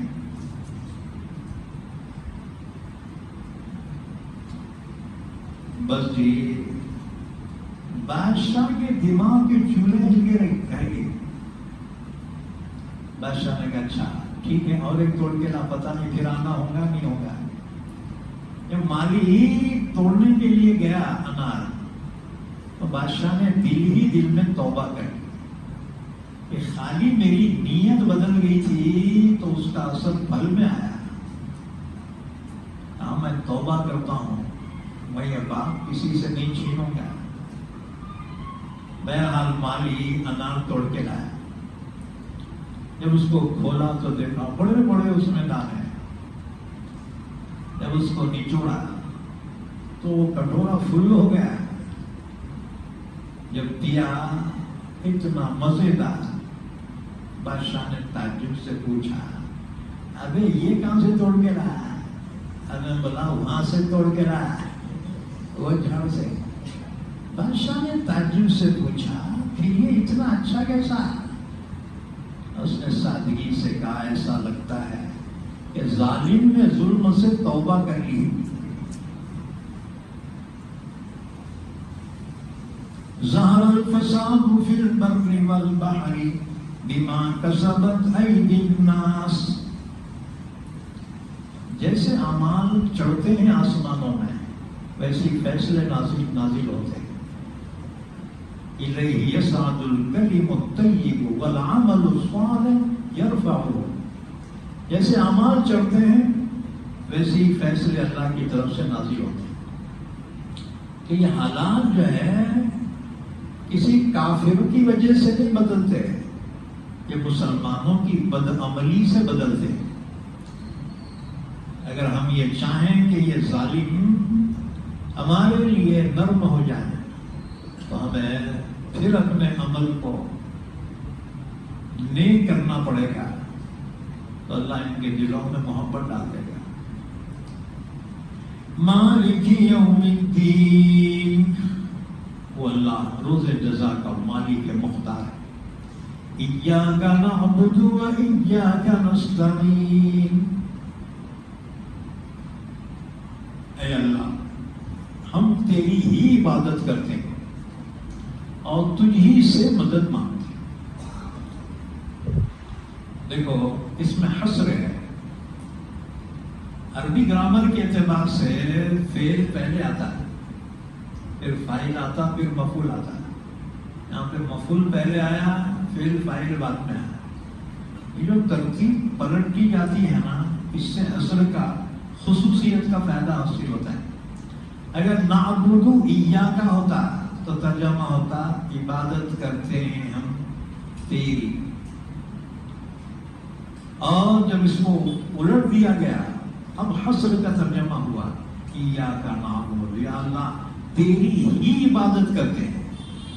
دیکھو ہی میں توحید ہے اور بھی میں شرک ہے، اور ہر انسان توحید چاہتا ہے، شرک سے ہر انسان کو نفرت ہے۔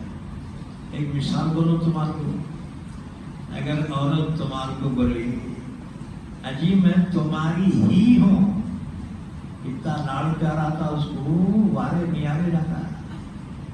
اور اگر انہیں بولے کہ اجی میں تمہاری بھی ہوں، پاؤں میں سے نکال کے کھن کھن بجاتا اس کو۔ انسان کی فطرت میں توحید ہے، شرک نہیں ہے، یاد رکھو۔ انسان مجبوری میں پارٹنرشپ میں جاتا ہے، ورنہ ہر ایک اون پہ رہنا چاہتا ہے۔ اب جی تو بندے کے فطرت میں توحید رکھی گئی ہے، تو پھر عبادت میں توحید کیوں نہ ہو؟ ایاک نعبد، یا اللہ ہم تیری ہی عبادت کرتے ہیں۔ عبادت کسے کہتے ہیں؟ عبادت کے معنی ہیں تذلل اور عاجزی کے، کسی کو بڑا سمجھ کر اس کے سامنے جھک جانا، اللہ کی عظمت شان کے سامنے جھک جانا، یہ ہے عبادت۔ اور عبادت کا ایک مفہوم ہے محدود، جیسے نماز عبادت ہے، روزہ زکوٰۃ حج عبادت ہے، اور ایک عبادت کا مفہوم عام ہے، اور وہ یہ ہے کہ اللہ کے احکام پر عمل کرنا۔ اب اس میں عبادات بھی آ گئے، معاملات بھی آ گئے، اخلاق آ گئے، معاشرت آ گئی، پورے اسلام کے شعبے آ گئے۔ ایاک نعبد، یا اللہ ہم تیری ہی عبادت کرتے ہیں، وَإِيَّاكَ نَسْتَعِينُ، اور خاص تجھ ہی سے مدد مانگتے ہیں۔ اب یہاں سوال یہ ہے کہ دنیا میں ہر انسان دوسروں کی مدد مانگنا پڑتا ہے، انہیں کتنا بھی کروڑ پتی رہتے ہیں، گھر بنانا ہے نا انجینئر کی مدد لینا پڑتا ہے، انجینئر کتنا بھی بڑا ہے مستری کی مدد لینا پڑتا ہے، اور مستری کتنے بھی ہوشیار ہوں گے مزدوراں کی مدد لینا پڑتا ہے۔ مزدوراں بولے ہم نہیں آتے، مستری کے ہاتھ سے اینٹا اٹھاتے گئے جی، مستریاں بولتی انجینئر صاحب ہم نہیں آتے، اب انجینئر اپنے ہاتھ سے دیوارہ بناتے بڑھتا کیا؟ تو دنیا میں ایک دوسرے کی مدد لینا پڑتا ہے۔ یہ آیت کے کیا معنی ہے؟ وَإِيَّاكَ نَسْتَعِينُ، یا اللہ ہم تجھ ہی سے مدد مانگتے ہیں، مطلب کسی اور سے نہیں، صرف تجھ ہی سے مانگتے ہیں۔ حالانکہ دنیا داری میں تو ایک دوسرے کی مدد کی ضرورت پڑتی ہے، اللہ نے بھی حکم دیا ہے۔ اللہ نے فرمایا وَتَعَاوَنُوا عَلَى الْبِرِّ وَالتَّقْوَى وَلَا تَعَاوَنُوا عَلَى الْإِثْمِ وَالْعُدْوَانِ، دیکھو اچھے کاموں میں، نیکی میں، تقوی میں ایک دوسرے کی مدد کرو۔ اور دنیا میں تو ایک دوسرے کا تعاون ضروری ہے۔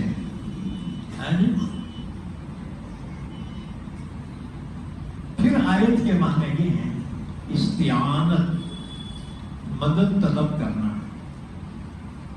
یہ دو طرح سے ہے، ایک تو ہے کسی کو مختار کل سمجھ کر اس سے مدد طلب کرنا، یہ غیر اللہ کے لیے جائز نہیں ہے۔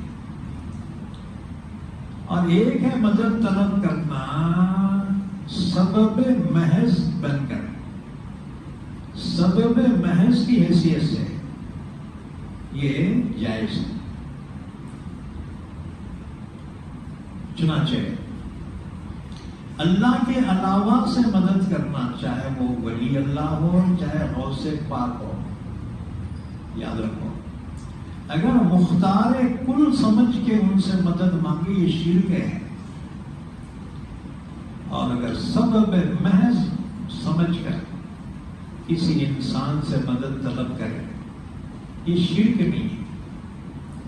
تو یہاں پر استعانت سے مراد ہے مختار کل سمجھ کر مدد طلب کرنا، یہ صرف اللہ ہی سے کی جا سکتی ہے، وَإِيَّاكَ نَسْتَعِينُ، اور اے اللہ ہم تجھ سے ہی مدد مانگتے ہیں۔ حضرت عدی بن حاتم، حاتم تائی کے بیٹے ہیں، ایمان لائے، صحابی ہیں، پہلے عیسائی بن گئے تھے، جب اسلام قبول کیا اللہ کے رسول نے ان کی گردن میں، گلے میں دیکھا سلیب پڑی ہوئی ہے۔ سلیب سمجھتے نا، کراس، عیسائی ان چرچوں میں رہتا دیکھو کراس، ان کے گلے میں پڑی ہوئی تھی۔ اللہ کے رسول نے فرمایا تھی کہ گلے میں کیا بت لٹکا رکھا ہے، اور انہوں نے توڑ کے پھینک دیا۔ تو یقین صرف اللہ کی ذات پہ ہو، باقی مدد سبب محض سمجھ کر لے سکتے۔ علامہ ابن قیم نے لکھا ہے کہ اس سورت میں اللہ کے 5 نام آئے ہیں۔ نمبر 1 اللہ، نمبر 2 رب، نمبر 3 رحمان، نمبر 4 رحیم، اور نمبر 5 مالک۔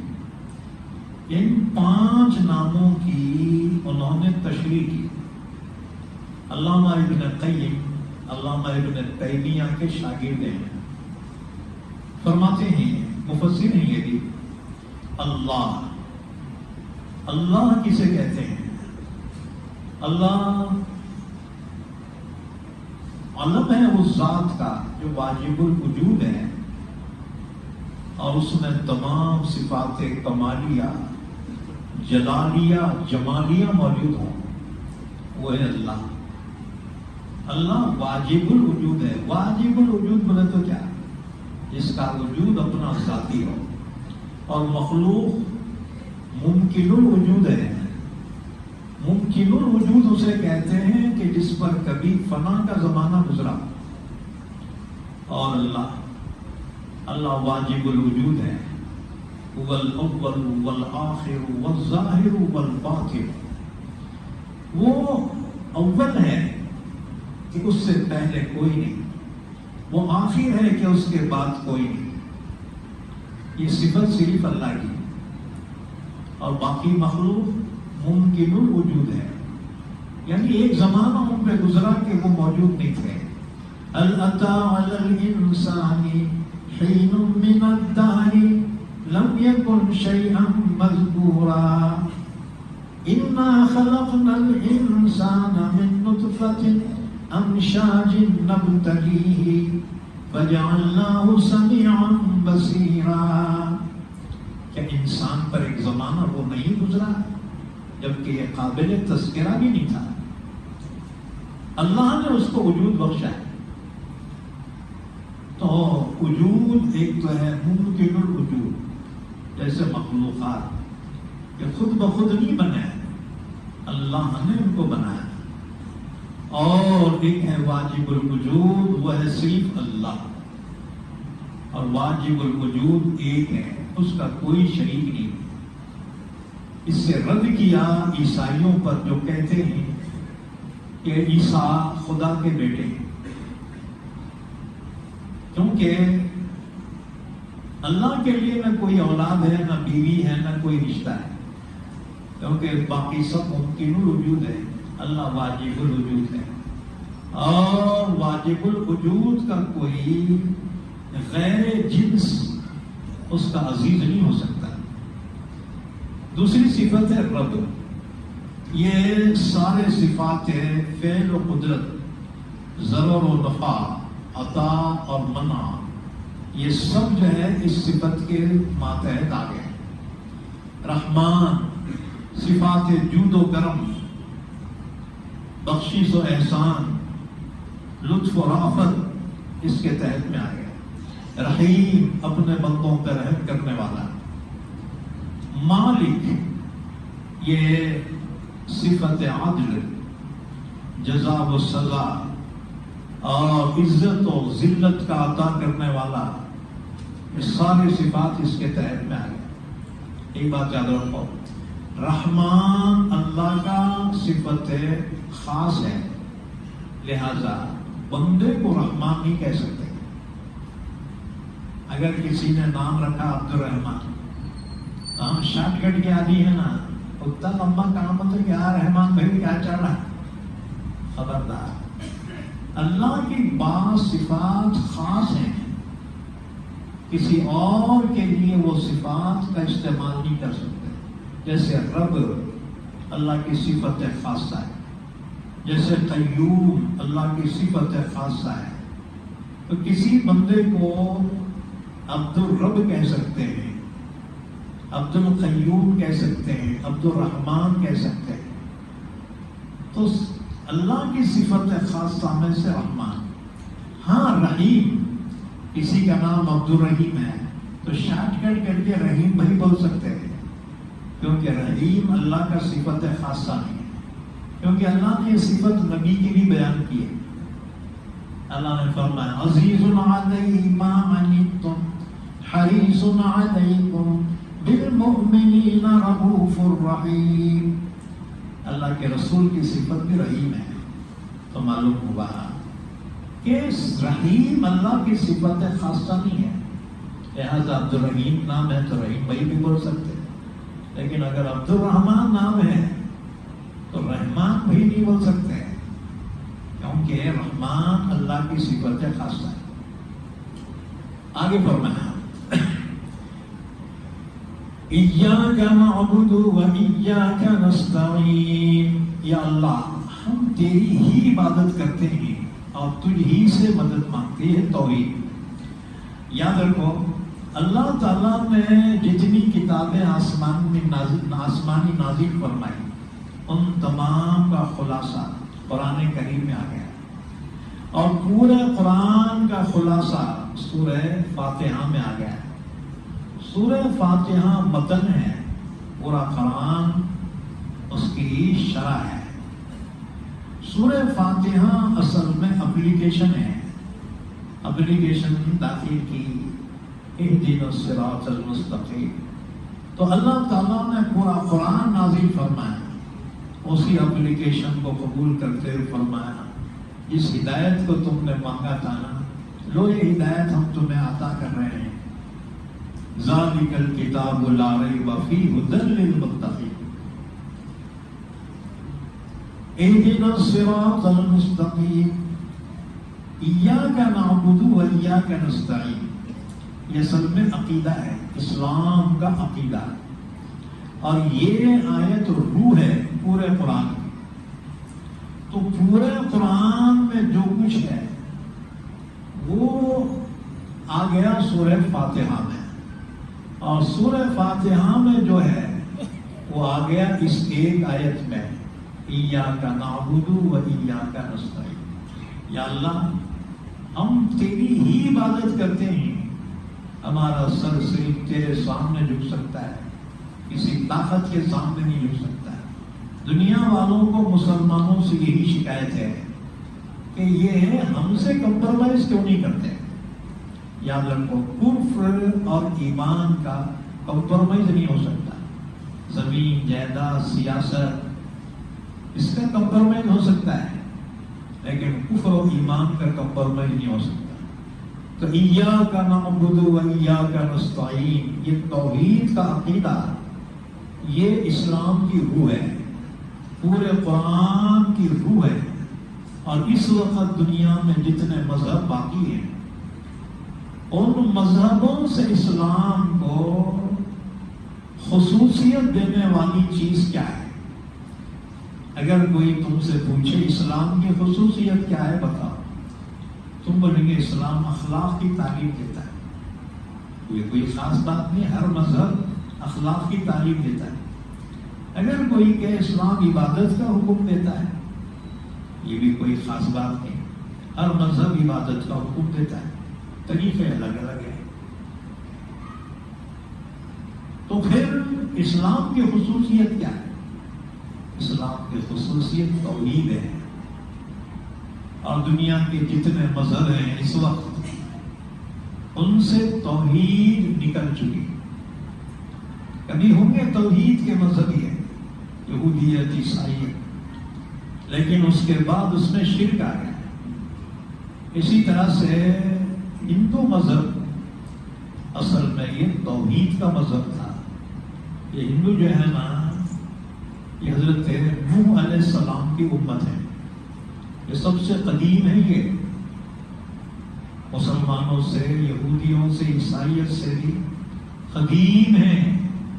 یہ ہندوؤں کا جو مذہب ہے نا، یہ آج سے تقریباً 6000 سال پہلے کا ہے. لیکن ان کا مذہب توحید تھا. حضرت نوح علیہ السلام کی امت ہے، اپنے نبی کو بھول گئی. اس لیے دیکھو، نوح علیہ السلام کا واقعہ قرآن میں ہے، ہماری کتابوں میں، یہودیوں کی کتابوں میں، عیسائیوں میں. اسی طرح نوح کا ذکر ہندوؤں کی کتاب میں بھی ہے.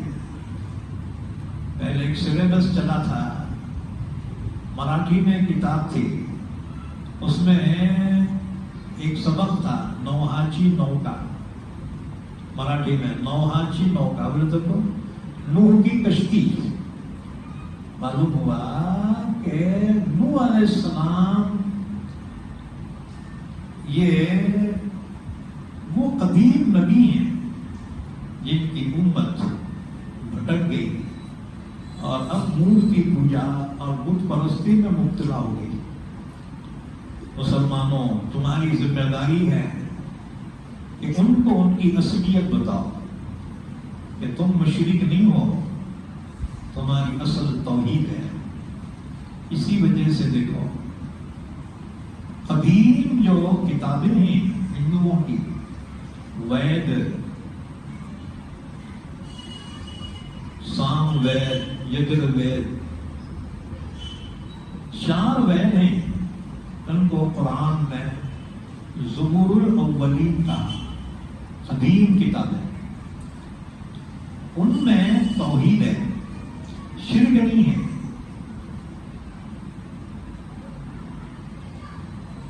ایکم برما دیویتے ناستے نے ناستے کنچنا، یہ برہم سوتر ہے، ہندوؤں کا کلمہ ہے. یہ جیسے ہمارا کلمہ لا الہ الا اللہ محمد رسول اللہ ہے نا جی، ان کا کلمہ ہے. ان کے کلمے کا ترجمہ یہ ہے، ایک اللہ ہے، دوسرا نہیں، کوئی نہیں اور بالکل نہیں، ایک اللہ.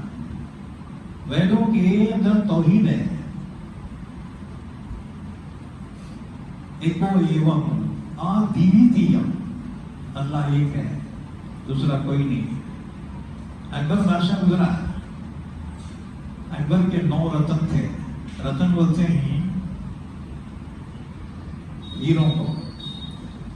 تو ایسے چن کے وزیراں تھے اس کے، ہر مذہب کا تھا، مسلمان کا، ہندو کا، عیسائی کا، ہر ایک مذہب چن کے رکھا تھا انہیں. ایک سے یہ قابل.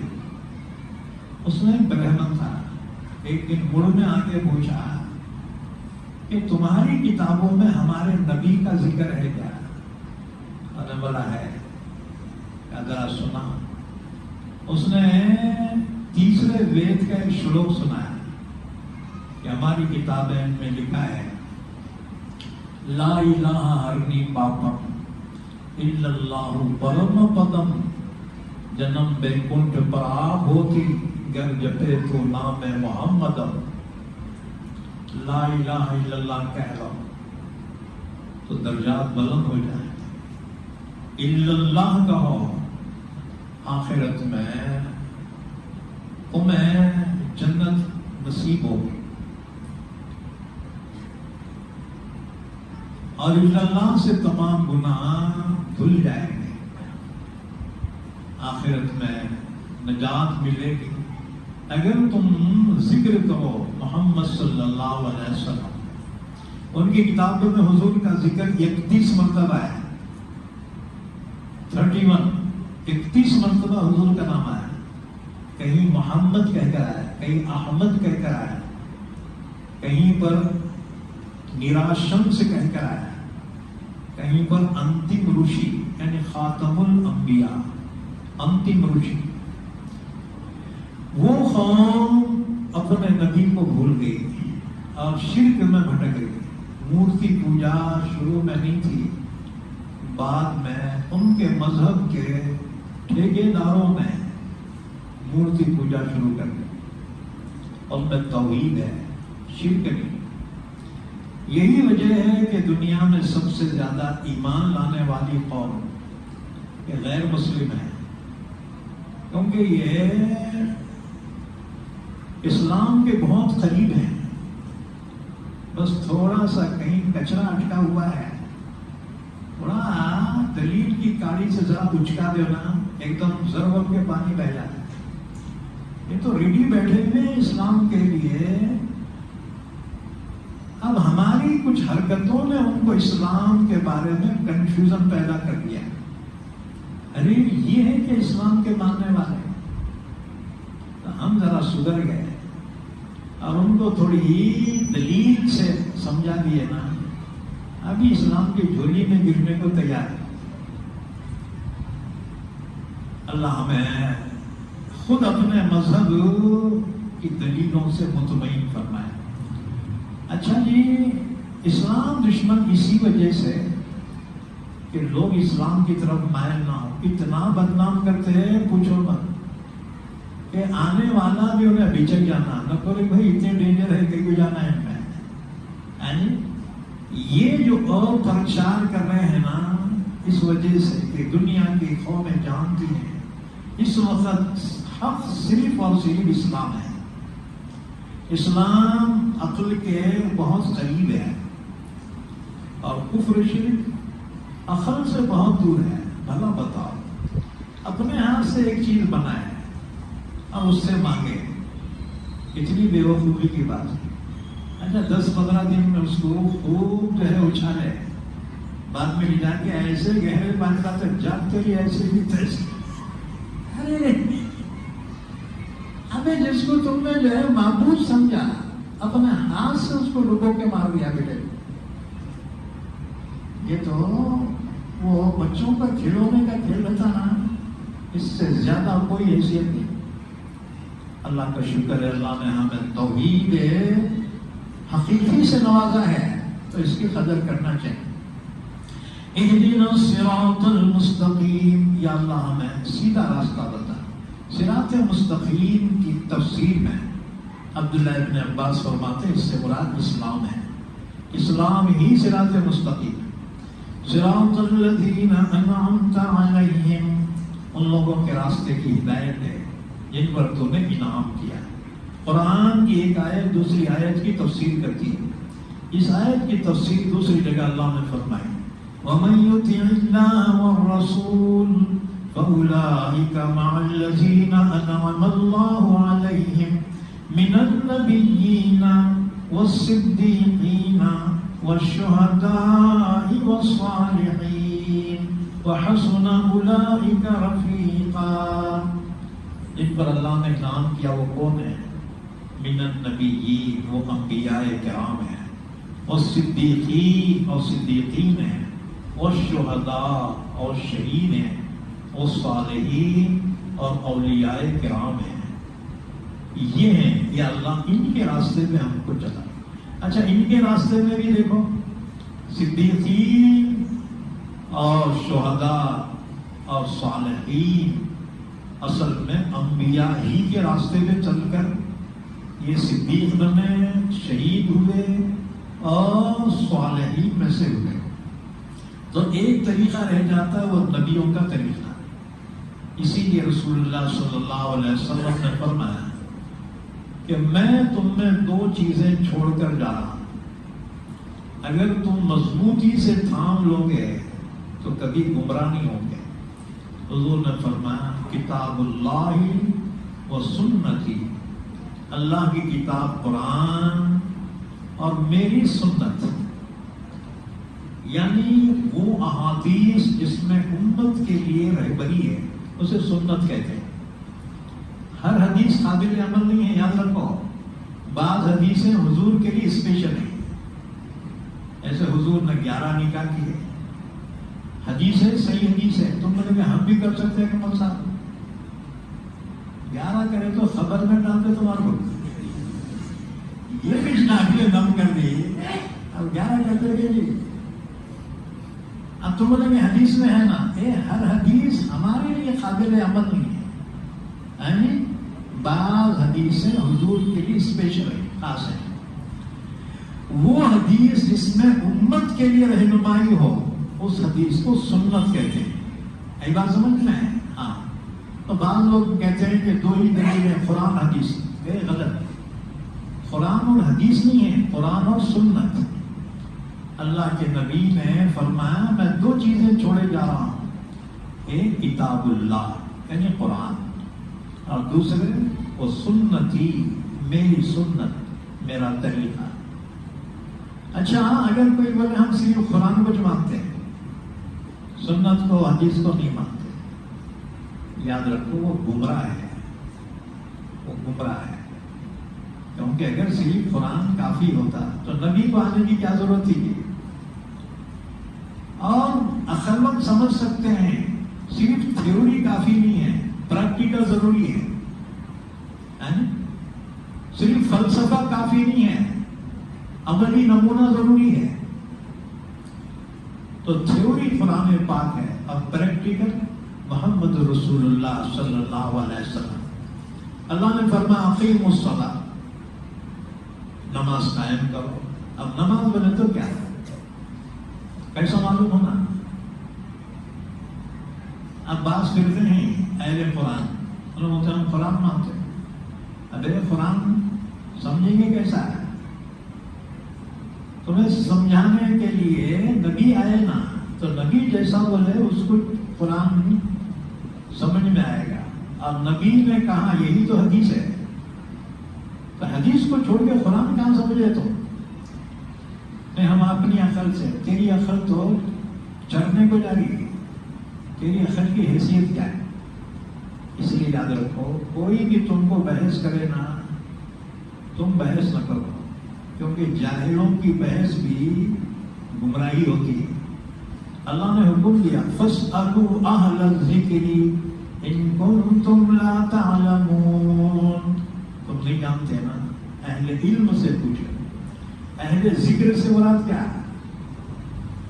اہل ذکر بولے تو سبحان اللہ، لا الہ الا اللہ، اللہ اللہ، وہ ذکر والے مراد نہیں ہے. ذکر سے مراد قرآن ہے. اللہ نے قرآن کو ذکر کہا، اِنَّا نَحْنُ نَزَّلْنَا الذِّكْرَ وَإِنَّا لَهُ لَحَافِظُونَ. تو اللہ نے فرمایا تم نہیں جانتے نا، خود بحثاں کر کے فیصلے نہ کو کرو، سیدھا پکڑ کے لاؤ عالموں کے پاس. یہ حضرت سے بات کر رہے بھائی کیا تجھے کرنا ہے. آئی بات سمجھ میں. انسان بے علموں سے بحث کر کے گمراہ ہو جاتا ہے، اور جتنا ہاتھ پاؤں مارتا نا دلدل میں اتنی پھنستا چلا جاتا ہے. اس لیے یاد رکھو تم بحث مت کرو، تمہارا کام نہیں ہے. ایک بات اور بولوں کہ اب جیسے جماعت والے بولتے 6 نمبر میں بات کرنا، اس سے ہٹ کے نہیں. یہ اصول تمہارے واسطے ہے، اور جی یہ اصول عالموں کے واسطے نہیں ہے. کیونکہ علم نہیں ہے تو انہوں کہاں تو بھی مسئلے مسائل بیان کرتے بیٹھیں گے اور وہ اوندھا کر دیں گے. اس لیے حضرت مولانا الیاس صاحب بولے تم 6 باتوں میں چڑھو، اور جی تم 6 باتوں سے ہٹو نہ کو. ہٹ گئے تو کہاں تو بھی گمراہ ہو جائیں گے، بحث کرنے کو جائیں گے گمراہ ہو جائیں گے. ایک بات یاد رکھو، یہ جتنے جو ہے فتنے ابھر رہے ہیں نا نئے نئے، ان کو مٹیریل کہاں سے مل رہا. یہ جماعت والے جو ہے نا کم علم لوگ ہیں، ان کے ہتھے چڑھ جا رہے.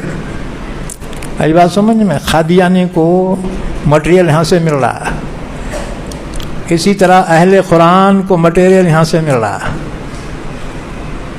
اس وجہ سے کہ جن کو فضائل میں رہنا تھا انہوں مسائل میں چل جا رہے.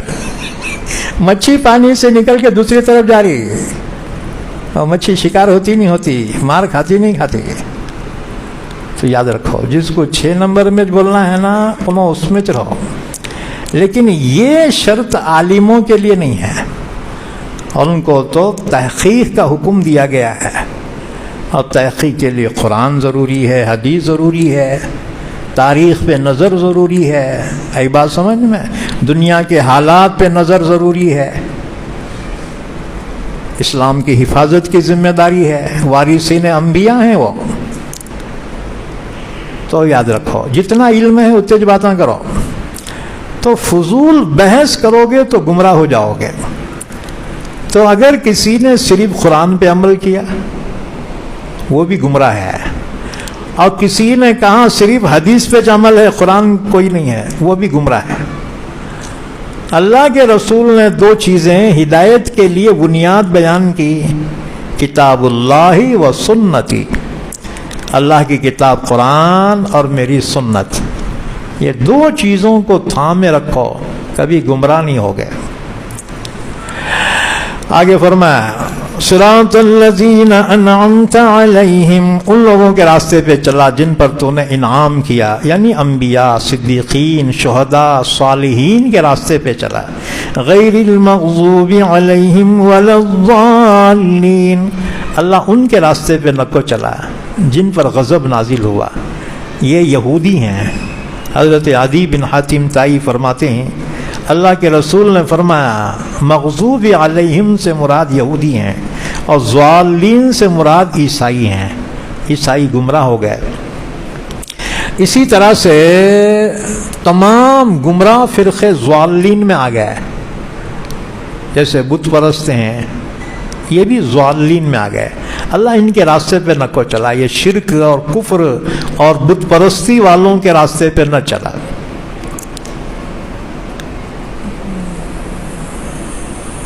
اب اس کے بعد سنو ایک روایت، ابو داؤد کی روایت ہے. حضرت ابو زہیر فرماتے ہیں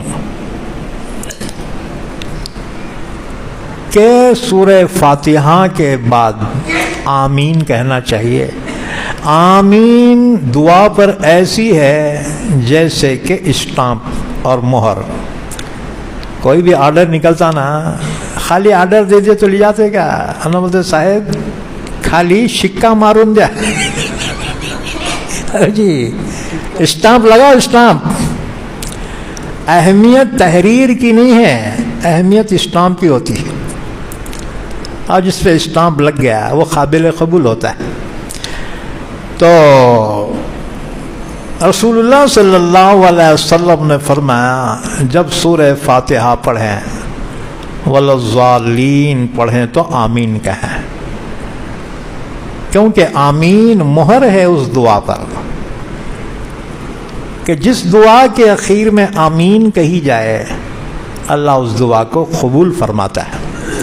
ایک حدیث سن لو. ابو زہیر فرماتے ہیں ایک رات رسول اللہ صلی اللہ علیہ وسلم کے ساتھ ہم نکلے، چلتے چلتے ہمارا گزر ایک شخص پہ ہوا جو اللہ کے حضور دعا کر رہا تھا.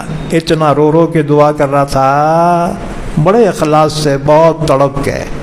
اللہ کے رسول نے دیکھ کر فرمایا اس کی دعا ضرور قبول ہوگی اگر وہ دعا پر مہر بھی لگا دے. صحابہ نے پوچھا یا رسول اللہ مہر بولے تو کیا؟ حضور نے فرمایا آمین، اخیر میں آمین کہیں، یہ آمین دعا پہ مہر ہے، اللہ اس کی دعا قبول فرماتا. ایک آخری حدیث سن لو، بخاری مسلم کی حدیث ہے. حضرت ابو ہریرہ فرماتے ہیں رسول اللہ صلی اللہ علیہ وسلم نے فرمایا جب امام سورہ فاتحہ پڑھے اور والضالین پڑھے اور آمین کہے تو تم بھی آمین کہو، کیونکہ اس وقت فرشتے بھی آمین کہتے ہیں.